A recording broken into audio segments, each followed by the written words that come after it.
There's a much talked about case known as the McDonald's coffee cup case.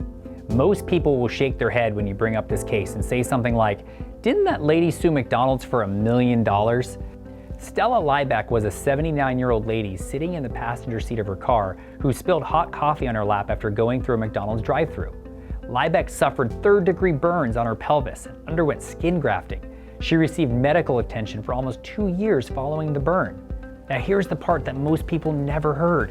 Miss Liebeck offered to settle her case for $20,000, which would simply cover her medical expenses at the time. McDonald's offered her a whopping $800. The case went to trial and the jury awarded Miss Liebeck $2.8 million, which is the equivalent of 2 days of coffee sales for McDonald's. That's the millions of dollars that Miss Liebeck sued McDonald's for. However, she would never actually get the money.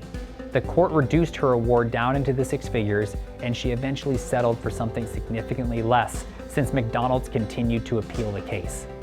At the end of the day, McDonald's admitted that they did not warn their customers of the risk of injury that their hot coffee posed.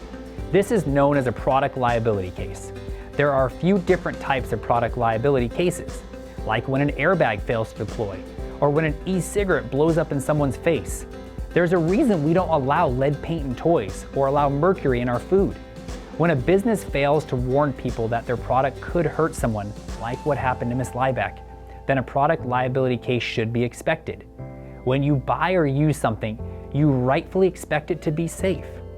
As you can see, product liability cases are often complicated and are not always as they appear. We at Negretti & Associates pride ourselves on our willingness to turn over every rock in our pursuit of holding people accountable. If something like this has happened to you or someone you love, give us a call and let's talk about it.